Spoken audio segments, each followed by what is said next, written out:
Good afternoon, everybody, and welcome to today's webinar entitled Meditation for Personal and Professional Success. And I'm extremely delighted to be here with a very good friend, Kerrie Ticehurst, or Kerrie Edwards-Ticehurst, as the general public knows her for. And I met Kerrie actually many years ago when I used to live in Canberra. I knew the name, and then when I moved up to Gold Coast, I was at a gathering and met her personally, and I remember saying, "Oh my gosh, you're Kerrie," and she was kind of taken back that and I was like, "You're famous," and I had just known of her name many years in the wellness industry, and it was really great to meet her personally, and then over time, over the past 7 years, we became really good friends. So really delighted for you to be here and to talk about meditation. So Kerrie, tell us about yourself. You've actually had a bit of a corporate background before you've gone into the healing industry. Yes. So you have a good perspective of both sides. That is correct. I was in sales for about 17 years, and I worked for some big companies like HPM Electrical and people like that as a sales rep, and won Salesman of the Year award. Wow, you can probably teach me something about sales. Yes, I was pretty, flexible, being a little Pisces. So, if I had to go into a business, I'd go in there and I'd be like what they thought they needed. Yeah. And so I was always getting lots of sales, and it was really easy for me. And I'd covered all of Sydney, all the way down to Canberra, all the way down the south coast to Eden, and then up to Newcastle. So I had huge areas. And I would belong to Salesman with a Purpose, which I really loved, and met lots of really good people. Yeah. I'm just trying to think of who, but at the moment I can't think of anyone. Oh, you don't need a name. I don't need to name them. Yeah. Anyway, Lou Pinder is one. And the fellow that does the face reading that they have on TV for business. Yes, I've forgotten his name. He was in the same group with me. Yes. Wow. So why then, you obviously had a very successful sales career. What made you do the shift into the holistic and healing and wellness industry? Because that's a big shift. It is. Well, I actually had a pain in my shoulder that I could not get rid of. And I went to a hypnotherapist who did past life regression. And normally, it's about an hour session, but she did 3 hours. And 3 hours later, I staggered out and I had to do all my calls, and I was like hardly able to walk down the street. But I never had the pain in my shoulder again. And I went back to a past life in America in the South. And in this lifetime, my first husband was from America in the South, the Southern Belle, the big home. Yeah. And someone came to the door and he had a walking cane. And out of the walking cane, he pulled a thin-bladed sword and stabbed me in the shoulder. And so the pain was excruciating. She didn't say you won't feel the pain. I did feel it. So when I do hypnosis, I always say you're there as an observer, because you don't have to feel the pain. You can imagine if you were run over by a car or something, you wouldn't want to feel it, would you? Definitely not. So you don't want to feel it. You can look at it, observe it, and release it, knowing that you don't have to have it anymore. Never had the pain again, and decided to become a hypnotherapist do past life regressions and healing. And what a great story. And then from there, it just kind of unfolded naturally. You've been doing this for about 30 years? Yes, definitely. Yeah. Wow, awesome. Even probably longer. Well, we'll just say 30 years. No, that's amazing. I think it's very important for the audience to know that you had that corporate background, because so many of the perception of people, maybe not so much today, but I know definitely 20 years ago, was if you were a reader, a psychic, a hypnotherapist, that was all a bit out, woo out there kind of stuff, and it wasn't really embraced.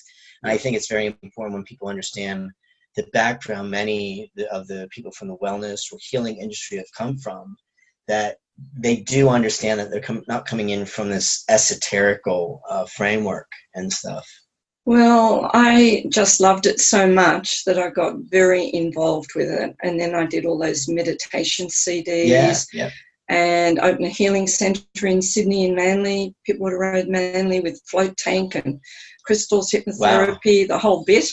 and even had Olivia Newton-John's husband come in with the children and Olivia. Yeah. So you were ahead of your time, really. It was ahead of, yes, ahead of my time, everyone's time. Yeah.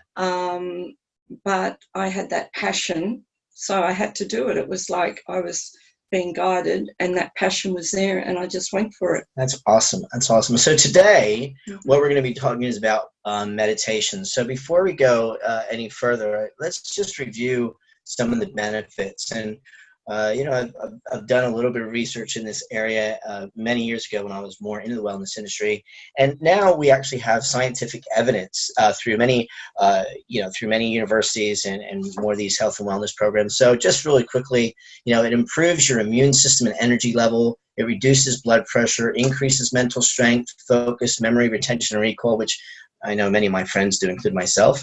Better decision making, creative thinking. Helps ignore distractions and manage ADHD. Boy, I wish many of my students would take up meditation just so they would not be so stuck on their phone. We have so many distractions nowadays. Increases emotional well-being by enhancing self-esteem and self-acceptance. Increases optimism and awareness. Improves your mood and emotional intelligence. And it lessens worry, anxiety, impulsivity, stress, fear, loneliness, and depression, which is basically, I think, in today's world, just almost starting to overtake many people's lives, which is unfortunate. Yes. And I think lastly, basically, meditation makes the world a better place. It really helps it. And I think we do need that today. And, daily you can do meditation, even in your car. It's like a meditation, driving, doing your dishes is a meditation, going for a walk. And there's all sorts of types of meditation. So before we go into the meditation in depth, today what we're talking about is that meditation for personal and professional success.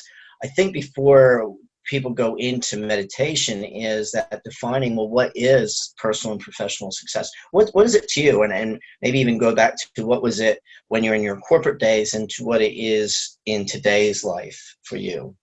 Well, I've also been very keen on goal setting and getting very, very clear on that and visualizing what I want. So I actually won quite a few awards in sales, like a company car, a trip to Bali, watches, money. Wow. So I stayed very, very focused, but also being a people person, that helps. But meditation really helped me, and especially guided visualization and staying in that zone, like closing my eyes. Even for my hypnotherapy exam, I closed my eyes and saw myself jumping up and down, hooray, hooray, hooray, I've passed, and creating that in my mind. Yeah. And I will tell a little secret. I actually nearly won a Boys Town house. I actually meditated on it, saw myself actually signing for the Boys Town house, right? So I went to actually the drawer of the Boys Town house, and I'm there and I'm just about to leave, and they said, oh, would you like to come over here for a minute? And I went over and they said, would you like to sign for the new owners? So wow. I manifested signing, but not for me, for the new owners. So it shows how specific you have to be. Be very clear for what you want. I always say, be careful what you wish for. Well, the vision was there. I got it all down to a fine art. Yes. Yeah. So creative visualization is really important, and that is a wonderful meditation. And also to do a meditation every morning before you get out of bed. Yeah. I find I'm working on a meditation where you actually work with the astrology angels, like for your sign. Okay. And I'm having lots of visions from that with working with the Pisces angel. Wow. And bringing her in. So there's an angel for every occasion. Yeah.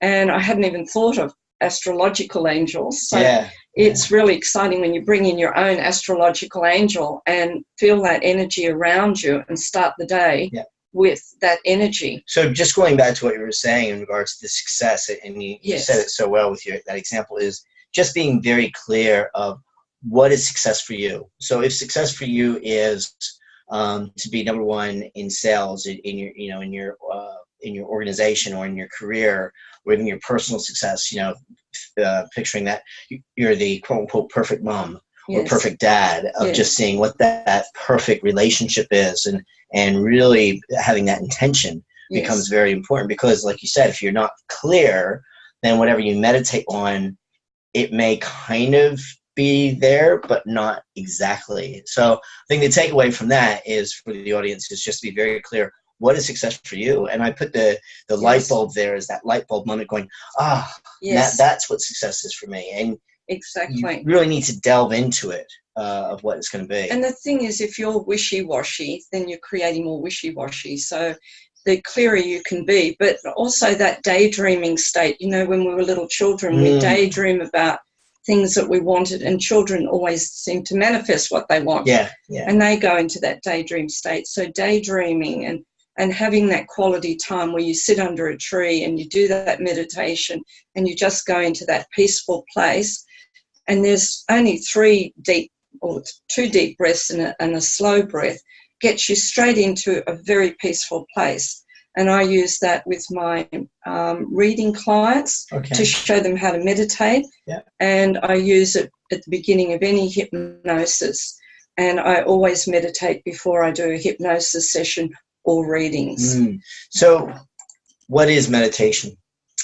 Meditation is peace of mind, going into the mind and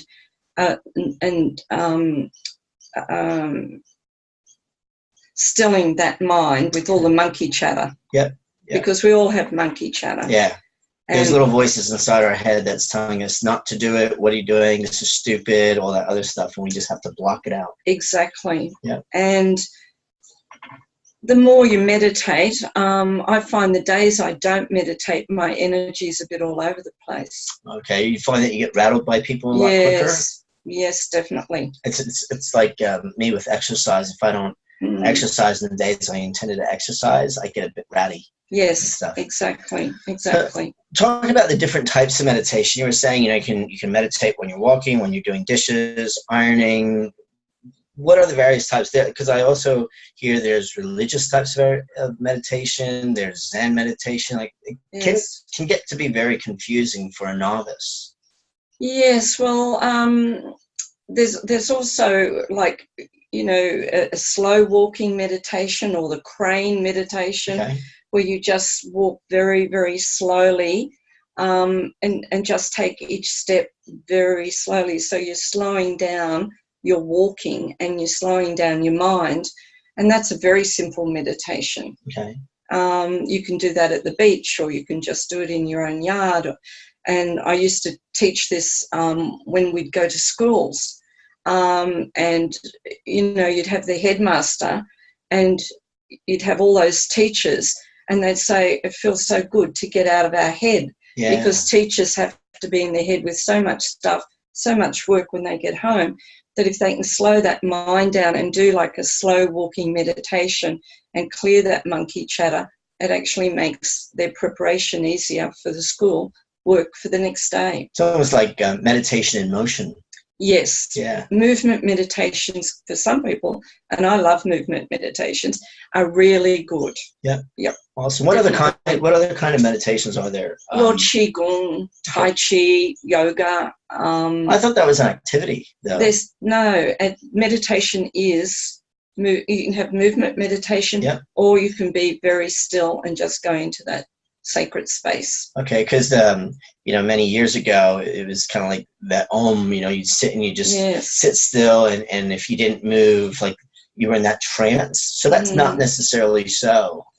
Well, for some people that's great, and that you can do that and a slow walking meditation, but not everybody's the same. Not everybody can get to that point where they just sit quietly. So if they're doing like a little qigong or yoga or something like that, they're doing meditation, and it's not hard to do it. So I've also heard that if you don't do meditation, like, you have to almost sit for 30 minutes to get the benefit. That's not true, is it?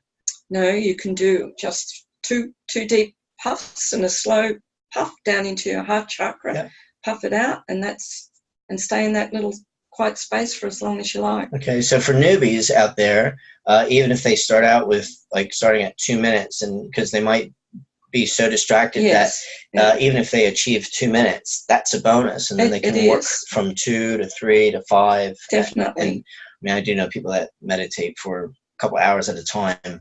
I just think, like, I don't know if I could achieve that myself. I have difficulty with that myself. Yeah. So it comes back to your own, I guess your own goals. Exactly. And any meditation is good for you. Yeah. You know, and if you're a housewife and you're doing your bed, making the beds or doing anything, that's a meditation. Mm.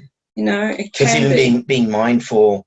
One of the courses I was involved in, it was focused on the working surface. Yes. So even like as I'm doing the bed, being mindful of each move my hands make to fold the sheets and exactly. Mindfulness. Excellent. That is very, very good. So meditation in the workplace, I'll just speak about a little bit.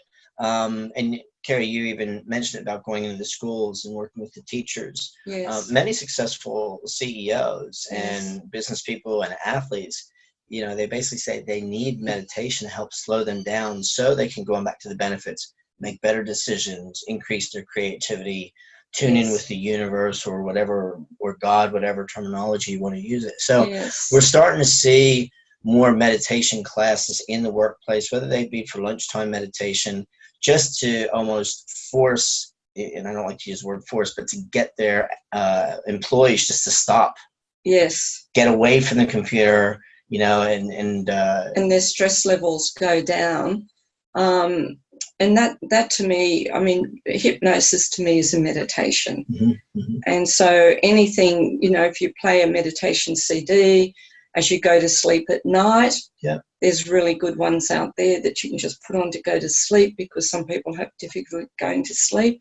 And that's a meditation, like a guided visualization into your own little dream world, and to create what you want while you sleep. How do I know the difference that I'm meditating or I'm sleeping? Because sometimes I'll kind of go into a meditation, but then I come out going, was I asleep? I'm not quite sure. Is that a good thing or not? It doesn't matter, because you're still going into a meditative state. It's still working. Okay. And then you'll still slowly come out of it. And if you're on a guided visualization and you did that, the information is still going into your brain. So you're still in that relaxed state, and it's still working on you. Yeah. Whether you remember or not.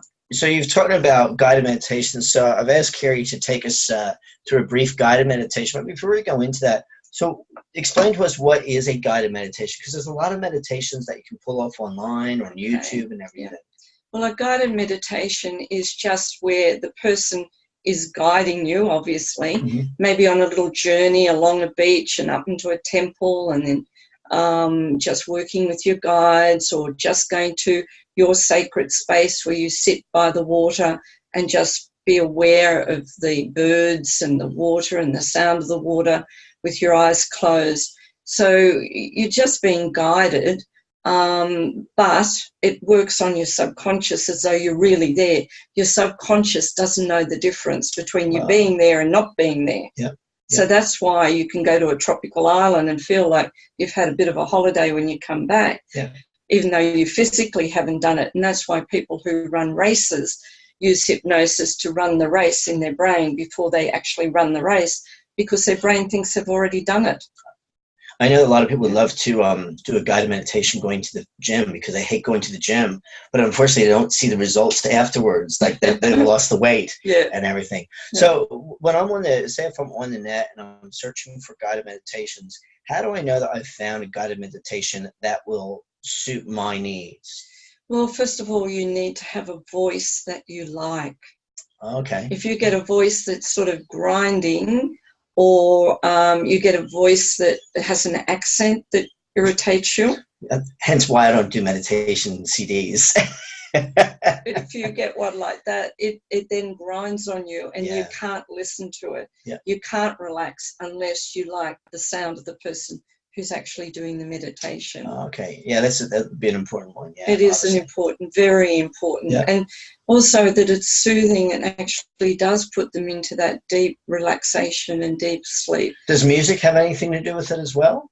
Music helps. I prefer not to, when I'm doing hypnosis or guided visualization, most of the time I prefer not to use music because it keeps me on track. Yeah. The music for me, I can find, can interfere with my thought processes and the meditation.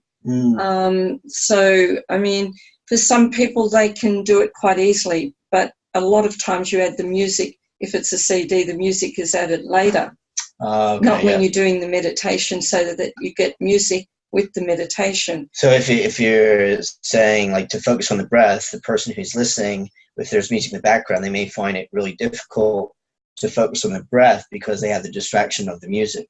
No, more when you're recording it. Oh, okay, yeah. You know, the person saying it, if there's music and they're recording and they're trying to get that message through, they can get distracted if suddenly the music changes from the vibration of what you're actually imparting, you know. Yeah. So it can take you on a different journey and be a bit confusing to some people, and to other people it isn't.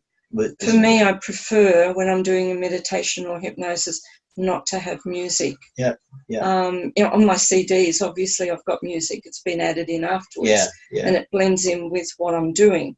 But when you just put music on and you do a meditation, the music could totally take you off in a different... Right. Not that it matters, because when you do a meditation, you can say, well, if it takes you on a different journey or even a past life and you're not following what the person's saying, it doesn't really matter. Right. As long as you're on the journey. So would you be able to take us through a brief guided meditation? Yes, we can do that. 5-minute one? Yes. Put us all into a state? A little short one. Yeah. So first of all, we'll get you all to put your hand over your heart chakra.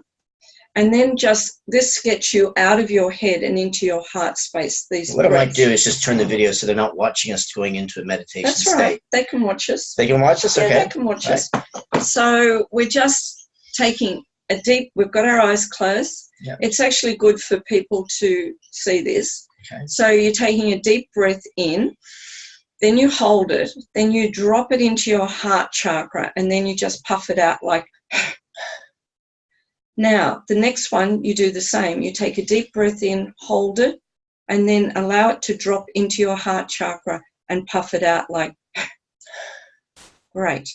Now, the next one, you take a deep breath in, you hold it, then you imagine the breath slowly, slowly floating down. Your breath's almost like a soft, fluffy feather, and it's going into your heart space and slowly out.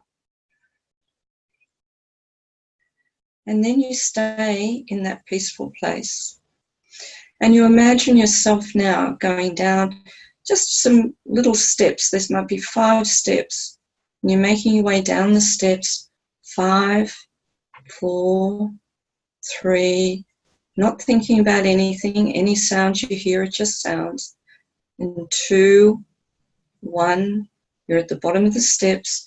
And now you step off onto a beautiful sandy beach. And the sandy beach is that pure, pure white sand. And as you step into the sand, you feel the warmth of the sand around your feet. You feel the warmth of the sun on your body. You feel the gentle sea breeze coming across off the ocean. And over to the other side is a beautiful rainforest where you might smell the lovely aromas of the rainforest. But you just start to walk along the beach. And as you walk along the beach now, you notice over to one side of you a few dolphins. And they're just diving in and out of the water, frolicking. And you feel very, very drawn to just go down to the water's edge and stand and watch the dolphins just for a few minutes. Then you notice that you feel very drawn to go into the water with the dolphins. And as you make your way into the beautiful, warm, tropical waters, one of the dolphins comes up, gently nudges you on the knee, and then looks deeply into your eyes. And you feel as though this dolphin is looking into your soul, into your heart, into your mind, as though this dolphin knows everything about you. And you feel that beautiful healing energy of the dolphin. And people talk about this healing energy of the dolphin, so you can actually feel it radiating from the dolphin to you. And then it's time to leave that dolphin just for a few moments. The water's lovely and warm, so you don't really want to leave the water. And it's that tropical water where it just feels so comfortable. So you might just want to lie in the water for a few moments, just allowing yourself to drift back and forth on the water, back and forth. The warmth of the water just soothing, relaxing you. Almost like you want to go to sleep. It's so beautiful and comfortable there. But it's time to leave the dolphins and know that you have connected with those dolphins, so that wherever you go and there's dolphins in the vicinity, that you can actually mentally call the dolphins in as you've made that connection. You leave the dolphins now and you make your way back onto the beach. The sun gently warming your body from the tip of your head to the tip of your toes. Just feeling again very peaceful, very dry after the sun's warmed your body. And then you notice that there's something on your back and it's like niggling at your back. And this is your old haversack on your back, which is full of all your old beliefs and patterns and limitations, things that go back into past lives, beliefs and patterns that go back into your childhood, teenage years, adulthood, all in the back of that haversack. And it feels quite heavy, as though it's weighing you down a little bit. So you're just going to loosen the old haversack full of all the old stuff and let it fall to the sand. And as it falls to the sand, you walk away and your steps feel lighter. Your mind feels lighter. And you know that that old haversack will be just drifting out to sea with the king tide or high tide, not to bother anybody. And you've gently let go of a lot of old stuff. So with your steps now, you feel lighter, lighter, brighter, almost like a weight's been lifted off your shoulders, which it has. And then you turn and you see the dolphins far, far out to sea. And then you find yourself just coming round the corner of your island. And it's bright, it's sunny, the sun is shining, the water's a beautiful tropical turquoisey colour, the rainforest looks vibrant and green and very tropical. And you just feel like you've had a little bit of a holiday in that meditation. You might even want to pick up one or two of the shells on the beach to bring back with you to meditate on at a later time. And now you turn, and on the count of 3, you'll be wide awake, fully refreshed. 1, you can feel the energy coming back into your arms and legs. 2, your muscle tone returning. 3, eyes open, wide awake, and back in the room.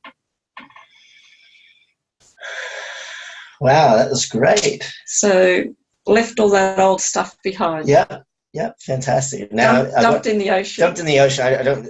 We need to be careful about the environmentalists to make sure it just disintegrates out to sea. It's environmentally friendly. Just disintegrates, not to bother anybody, including the fish. I don't know about everybody else. I'm keen to actually go to the tropical island now, even though we're not too bad here on the Gold Coast. Yes, I'm sure in Canberra and places they really want to go there. For sure. Look, I don't know how it was for everybody else. That was really refreshing for me, and just to be able to get out of the head and everything, the physiological aspects of it, and the visualization and stuff. So I want to thank Kerrie very much for that. So very much for that. And thank you for having me. And I have to say it works both ways. When I'm doing the meditation or the hypnosis, I get the benefits as well. It's really relaxing, and it's like going on a journey helping people, and it's so important and so refreshing for everyone. Fantastic. So if you want to find out more about Kerrie, there is her website. Go there. She has a lot of information there as well. So once again, Kerrie, thank you very much. Thank you, Dion, for having me here, and thank you for all joining in.